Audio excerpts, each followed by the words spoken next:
years since then as deputy. And we are so thrilled that you could be here today as the Secretary of State.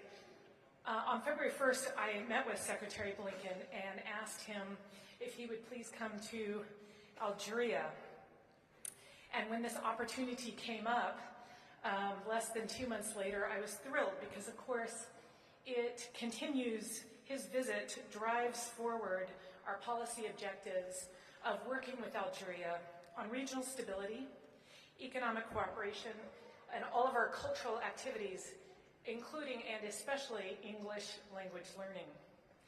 So since I've gotten here, we've had One Beat Sahara. How many of you went to One Beat? Yeah, a lot of you. Very good. We've had the Deputy Secretary of State, Wendy Sherman, visit. We've had a joint military dialogue with an interagency group from Washington.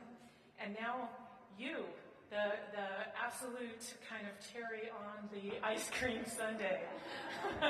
So without further ado, Mr. Secretary, I commend this fantastic team to you. Over the last 18 months before my arrival, they didn't have an ambassador, but Gautam Rana as Chargé drove the bilateral objectives forward. There was no kind of holding down the fort. They really moved forward, and I've walked into the very best embassy that I've ever seen in 32 years in the Foreign Service. So thank you for being with us today.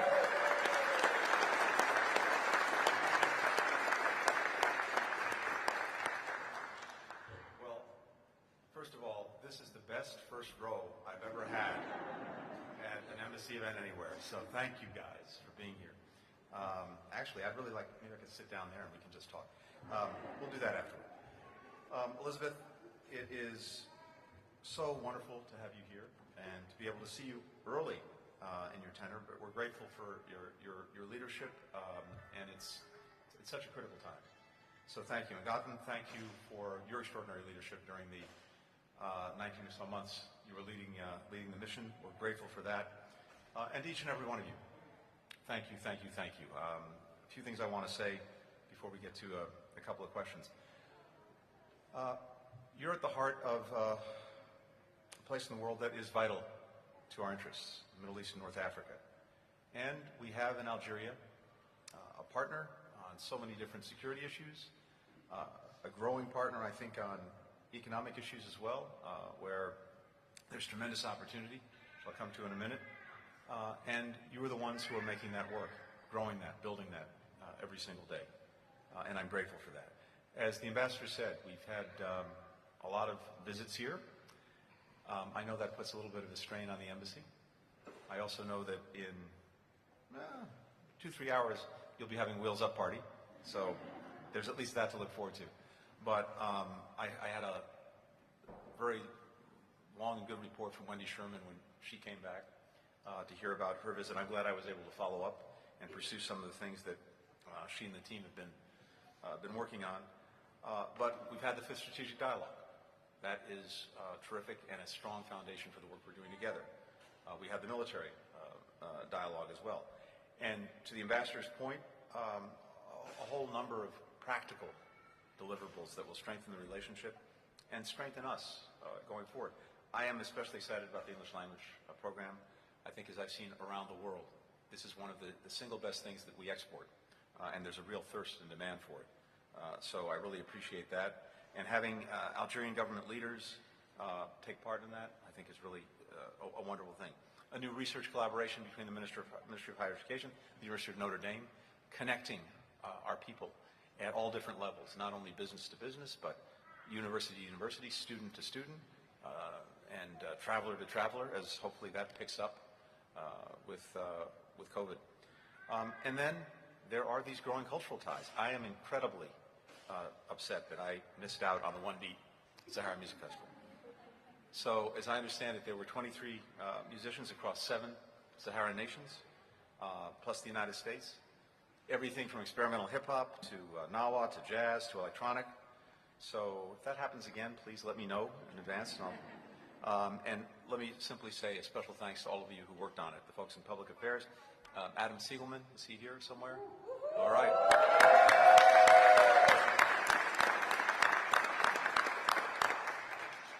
very well done. Thank you. And then, as I mentioned, these growing economic ties that I hope will reach a new moment when we have this international fair in June, for which we are the honored nation. I think that's an important moment. We'll have some 30-plus U.S. companies there. In fact, I met with most of them today. And then a lot of work has already gone into this. We actually saw the video showing the pavilion to be. Planning for that is a whole of embassy effort, and I want to thank you for doing that. Michelle Smith, is Michelle here anywhere? Yes. All right. Thank you. Thank you for your great efforts. So much of what you've done, though, has been done during a very difficult time for all of us, including folks at this mission, and that is the time of COVID. 2+ difficult years. I know that some of you have experienced this in a very personal way, not just a professional way, the loss of sickness of family members, of friends.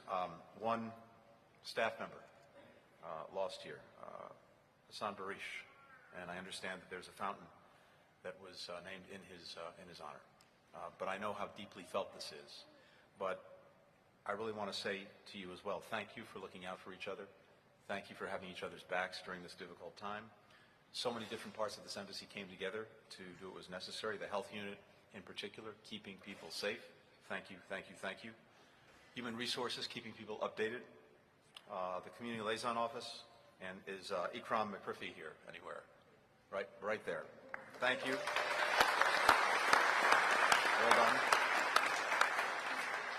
Just keeping people connected and having that sense of community, especially in a time like that, is so important. Whether it's trivia nights or now going kayaking and some places, that makes a real difference. So thank you for doing that. And then to the Locally Employed Staff Association, implementing supplemental health insurance for LES, looking out for each other too. I'm grateful to you. And let me close with this while I'm on the locally employed staff. As I say everywhere I go, you are the lifeblood of this mission. We could not do our work without you. And more than anything else, there's a powerful connection that you make between us and the country that we're serving in. And there are a few folks I just want to mention by name because they've been here working side by side for a long, long time, and it's really extraordinary. Areski Benzamouche, you here? 39 years of service. Thank you.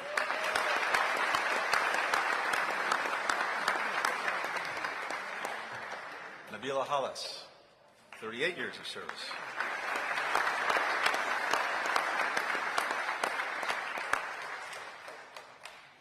Abdelakar Hajal, 37 years of service.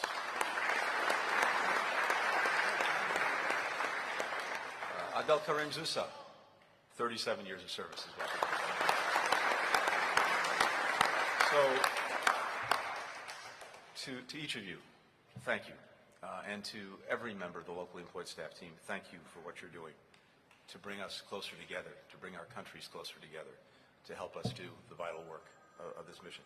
But whether you're local staff, whether you're a family member, whether you're an FSO, whether you're a civil servant, whether you're here with the State Department, Defense, Foreign Commercial Service, Foreign Agricultural Service, any of the other agencies that we have, mostly I wanted to come by, as I said at the start, with 2 words: thank you, thank you, thank you.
in here.